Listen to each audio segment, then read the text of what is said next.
Fala, meus amigos, boa noite. Esse é o primeiro vídeo que eu estou gravando aqui sobre leituras. Eu resolvi gravar esse vídeo um pouco a esmo.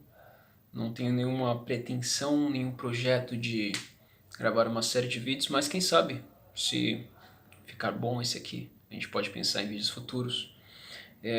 Eu vou ler aqui, separei um trechinho não, na verdade o conto inteiro, do Nelson Rodrigues, que está aqui no livro A Vida Como Ela É. Esse é o volume 1, tá? É essa edição que eu estou utilizando na Nova Fronteira. E o conto se chama O Aleijado. Geralmente Nelson Rodrigues ele divide os contos dele numa estrutura aí de 6, 7 partes, dependendo, todas dentro do conto, né? Então eu acho muito interessante porque facilita até a virada, né, do conto, do sentido, né? Então ele vai mostrando, juntando cada pedacinho e vai compondo como que uma espécie de andante, né? Então vamos lá. O nome do conto, como eu já falei, é O Aleijado. Muito bom, por sinal. Era contra o casamento e não fazia o menor mistério. Confessava claramente que tinha uma espécie de tara. Havia em redor um espanto. Tara? Pois não? Tara, sim. Mas como? E ele, com alegre naturalidade.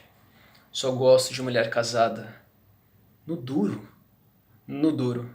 Tenho terror das solteiras. Não me interessam. Este cinismo de salão causava um grande efeito, sobretudo nas mulheres. As solteiras arregalavam os olhos, no fundo deliciadas. E as madames achavam também uma graça infinita nesse descaro. E Sandoval, lisonjeado com o sucesso, insistia. Palavra de honra. A desconhecida. E um dia, ele ia saindo de casa, quando bateu o telefone. Voltou para atender. Uma voz de mulher perguntava, Sandoval? Ele mesmo? E a voz? Quem fala aqui é uma fã. Sandoval, no momento, não tinha o que fazer. Gostou da voz e dispôs-se a perder de 10 a 15 minutos. Inicialmente, a desconhecida quis saber. É verdade aquilo que você disse? O quê? Que só gosta de mulher casada? É verdade? Sandoval riu.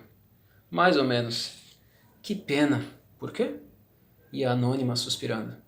Porque eu sou solteira, nem tenho namorado, imagine. Divertido com a petulância de fulana, fez a blague. Vamos fazer o seguinte, você se casa e depois aparece. Olha que eu me caso mesmo. A casada. Moço, forte e bem apanhado, Sandoval continuou sua vida sentimental, mas ninguém lhe conhecia uma aventura com pequena solteira. Dir-se-ia que a mulher casada era sua fatalidade, explicava, a sério, as vantagens ilimitadas da esposa alheia, sendo que a primeira e maior é a de já estar casada. Concluía, convicto. Alto negócio e, além disso, baratíssimo. Quem subvenciona, quem corre com as despesas é o marido.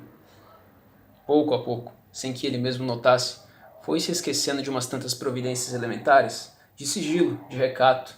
Fazia quase ostentação. E já o dominava a vaidade de ser visto, aprontado e até execrado. Houve 2 ou 3 escândalos, e a coisa se tornava tão notória e imprudente que, afinal, um amigo procurou. Fez-lhe advertências graves, sugeriu mesmo uma hipótese. Pode levar um tiro. Acontece que a mulher deste amigo era um dos casos de Sandoval. E ele, muito sério e compenetrado, sem desfitar o outro, bateu-lhe nas costas. Obrigado, fulano, mas não há perigo. Eu não me caso. Por quê? Porque o marido, em geral, é um idiota chapado. O outro insistia. Mas você precisa fazer um negócio com mais discrição, que diabo? Na saída, o amigo ainda o convidou. Quer jantar amanhã com a gente? Minha mulher reclama que você quase não aparece. A madame. Passa-se o tempo e a vida mesma, os fatos, as pessoas e as situações faziam de Sandoval um cidadão cada vez mais cínico. Dizia-se dele que era um canalha. Um dos seus prazeres mais agudos era se fazer amigo e íntimo dos maridos enganados, de conviver com eles. Era uma maldade que dissipava alegremente. Uma maldade, aliás, desnecessária, quase esportiva. Até que um dia uma voz feminina telefona para ele. E, logo, faz a seguinte pergunta. Lembra-se de mim? De um momento não se lembrava, nem aquela voz lhe sugeria qualquer antiga impressão auditiva. Ele deu maiores detalhes, ela deu maiores detalhes. Sou aquele brotinho, assim, assim. Acabou exclamando. Já sei, agora me lembro. Como vai você? E ela. Segui seu conselho. Casei-me. Teve uma surpresa alegre. No duro? Batata. Olha, faz hoje um mês. Ótimo. 2 dias depois, tiveram o primeiro encontro. Num bar de praia. Ele pediu um aperitivo qualquer e ela, um refresco, de canudinho. E Sandoval, sôfrego, como se aquele fosse um primeiro amor, gostou de tudo, inclusive da feliz irresponsabilidade com que ela interrompia a lua de mel e vinha ao encontro do pecado. Sandoval quis saber quem era o marido e como era. Riu, esfregando as mãos. Você me apresenta a ele, ok? Ok. Ela ainda explicou que o conhecia há muito tempo, desde garotinha, que ficava da janela maravilhada, vendo-o passar, que fora e continuava sendo seu amor, primeiro e único. Casara-se por quê? Para ficar livre e então poder abandonar-se. Não pensava no marido. Não admitia que o marido pudesse converter-se numa ameaça, num perigo ou simplesmente num obstáculo. Tanto que, na sua perversidade, escolhera, a dedo, entre muitos, o rapaz que lhe parecera mais cômodo e inofensivo. Então, envaidecida da própria malícia, soprou. Sabe? Ele é aleijado. O aleijado. Era verdade. Domício tinha uma perna mais curta que a outra.